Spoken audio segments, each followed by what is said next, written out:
Good morning, dear students. Welcome to the online classes organized by CL Public School, Narnaul. My name is Amandeep Dhillon, and today we will discuss question number 10, which was asked in exam organized by CLPS on 16th August on the Campus Pro website.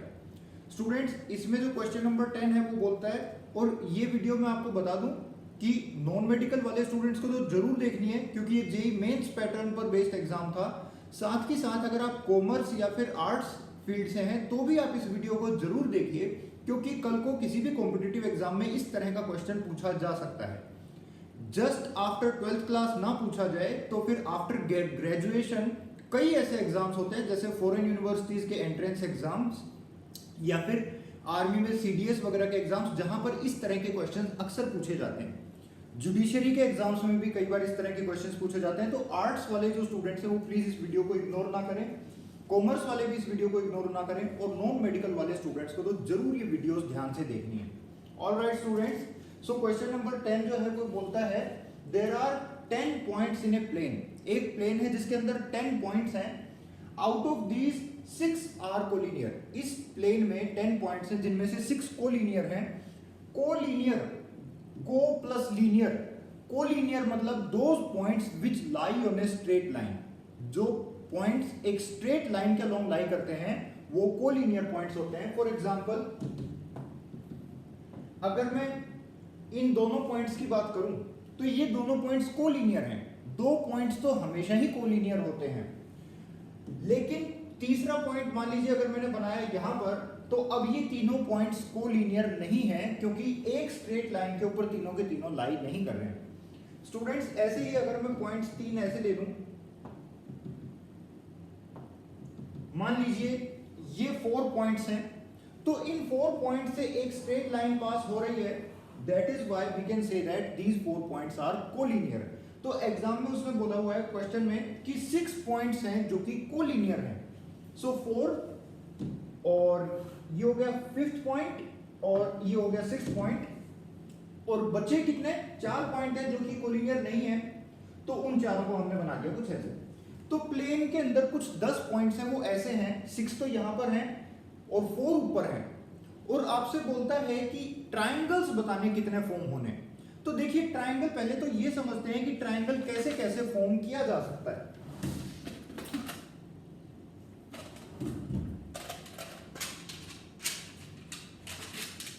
देखिए students, एक triangle बन सकता है ऐसे।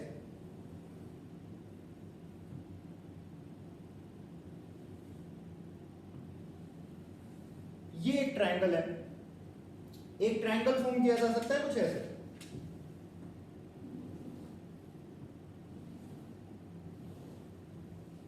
है ना। एक triangle हम ऐसे भी कुछ फॉर्म कर सकते हैं, ये देखिए। और कैसे फॉर्म हो सकता है ट्राइंगल?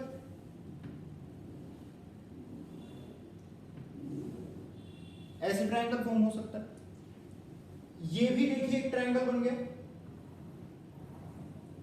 तो स्टूडेंट्स, ऐसे हम बहुत सारे ट्राइंगल्स बना सकते हैं, और क्वेश्चन में उसने ये पूछा हुआ है कि भाई टोटल ऐसे कितने ट्राइंगल्स बन सकते हैं।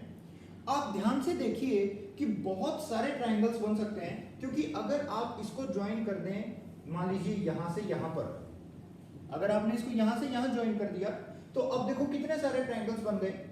अगर आपने इस क्वेश्चन को रीजनिंग स्टाइल से सॉल्व करने की कोशिश करी, तो फिर आप काउंट करते करते परेशान हो जाएंगे, क्योंकि ऑप्शंस देखिए 100, 140, 190 इस टाइप के ऑप्शंस आ रहे हैं। तो आप बड़ा परेशान हो जाएंगे इस क्वेश्चन को अगर आप रीजनिंग स्टाइल से सॉल्व करेंगे। रीजनिंग स्टाइल क्या होती है? जैसे कई बार रीजनिंग में ऐसे क्वेश्चंस होते हैं कि भाई इस फिगर में बताइए कितने ट्राइंगल्स फॉर्म हो रहे हैं। रीजनिंग में कई बार इस तरह के क्वेश्चन आपने जूनियर क्लासेस में देखे होंगे कि भाई इस फिगर में बताइए कितने ट्राइंगल्स फॉर्म हो रहे हैं। सो 1 2 3 4, और फिर ऐसे करके हम काउंट कर लेते हैं उसमें टोटल कितने ट्राइंगल बन रहे हैं। एक ये बड़ा वाला बन रहा है 5, है ना, और फिगर को कॉम्प्लिकेटेड कर देते हैं, कुछ ऐसे करके बना देते हैं, तो फिर काउंट कर रहे होते हैं 1 2 3 4 5 6। तो वो रीजनिंग वाला क्वेश्चन अलग है, ये क्वेश्चन अलग है। इसमें आपको 10 पॉइंट्स की बजाय वो 20 पॉइंट्स भी बोल सकता था। 6 पॉइंट्स कोलिनियर हैं, इसकी वजह 10 पॉइंट्स कोलिनियर बोल सकता था, कुछ भी क्वेश्चन में मॉडिफिकेशन कर सकता था। आइए देखते हैं इस क्वेश्चन को परमुटेशन एंड कॉम्बिनेशन की हेल्प से हम कैसे कर सकते हैं। सबसे पहले तो एक बात ये देखिए कि मान लीजिए अगर हमारे पास कुछ ऐसे 4 पॉइंट्स होते जिनमें से कोई भी कोलिनियर नहीं है, या फिर मान लो इन जनरल n पॉइंट्स हैं जिनमें से कोई कोलिनियर नहीं है, 1 2 3 4 5 and dot up to n points हैं। तो NC3 से मैं किन्हीं भी 3 पॉइंट्स को सेलेक्ट कर सकता हूं और मैं बोल सकता हूं कि NC3 से ये जो 3 पॉइंट्स मैंने सेलेक्ट करे, these are the 3 corners of the triangle. तो इस वाले क्वेश्चन में क्या करेंगे हम, 10C3 इसका आंसर आता, इसका आंसर 10C3 आता अगर इनमें से ये 6 पॉइंट्स कोलिनियर नहीं होते तो। लेकिन अभी हमको कुछ ना कुछ इसमें से सब्ट्रैक्ट करना पड़ेगा। क्या सब्ट्रैक्ट करना पड़ेगा, ये देखिए कि मान लो अगर मैंने पॉइंट सेलेक्ट करा, एक ये वाला, एक ये वाला और एक ये वाला, और मैं इन तीनों पॉइंट से एक ट्रायंगल बनाने चला, तो वो तो एक ट्रायंगल नहीं बना बल्कि एक स्ट्रेट लाइन ही बन गया, है ना। तो ये ट्रायंगल नहीं है। So that is why I have to subtract something out of 10C3। और वो समथिंग क्या सब्ट्रैक्ट करना होगा, सोचिए थोड़ा सा आप एक बार अपनी साइड से सोचिए, हमको क्या सब्ट्रैक्ट करना पड़ेगा। भाई ये जो 6 कोलिनियर पॉइंट्स हैं, इनमें से जो हमने 3 कॉर्नर्स अगर सेलेक्ट करे होंगे तो वो ट्रायंगल नहीं फॉर्म होगा।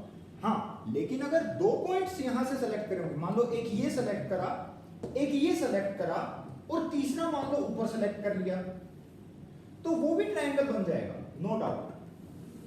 मान लीजिए 2 पॉइंट नीचे सेलेक्ट करे, एक ऊपर से सेलेक्ट करा, तो ये भी ट्रायंगल बन जाएगा।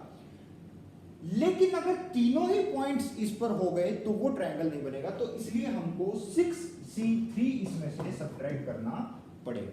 Total 10C3 triangles that can be formed from 10 points, but 6 are collinear, therefore we have to subtract minus 6C3। आइए अब इसकी वैल्यू कैलकुलेट करते हैं। So 10 into 9 into 8, देखिए वैल्यू कैलकुलेट करने में भी आपको ज्यादा टाइम वेस्ट नहीं करना है, फटाफट से वैल्यू बतानी है। 10 into 9 into 8 upon 1 into 2 into 3, 10 9 8 upon 1 2 3। ऊपर से 3 डिक्रीजिंग नंबर्स, नीचे से 3 increasing numbers, that is 10C3 minus 6 into 5 into 4 divided by 1 into 2 into 3। 6 into 5 into 4 divided by 1 into 2 into 3। ऊपर से 3 डिक्रीजिंग नंबर्स, नीचे से 3 इंक्रीजिंग नंबर्स, नेचुरल नंबर्स। तो अब इसको सिंप्लीफाई कर लेते हैं। तो ये 2 से कटा यहाँ 4 पे और ये 3 से कटा यहाँ 3 पे। So 120 minus 3 2 6 minus 20। So correct answer is equal to 100। हमारा यहाँ से सॉल्व करने के बाद आंसर आया 100।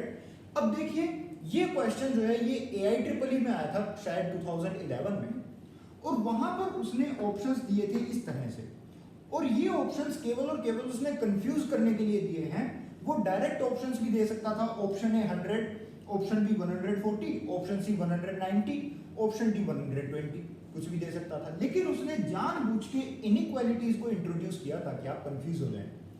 अब n इक्वल टू 100, देखिए इनमें से किसको सेटिस्फाई कर रहा है। इसमें अगर आप 100 पुट करेंगे तो 100 इज ग्रेटर देन 100।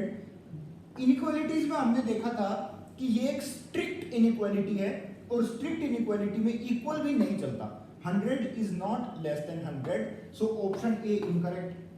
ये बोलता है 140 से लेकर 190, ये भी इनकरेक्ट। 190 से ज्यादा ग्रेटर देन 190, ये भी इनकरेक्ट। 100 या 100 से कम, तो हाँ बिल्कुल ठीक है, आंसर हमारा इक्वल टू 100 है। तो 100 is less than equal to 100, तो ये तो हम लिख सकते हैं। So that is why option D is correct. So इसको आप नोट कर लीजिए और डिस्कस करते हैं नेक्स्ट क्वेश्चन, जो कि रिवॉर्ड वाला क्वेश्चन है, जिसमें ड्रॉवर वर्ड को अरेंज करना है और रिवॉर्ड वर्ड की रैंक बतानी है। क्वेश्चन नंबर 6 को डिस्कस करेंगे।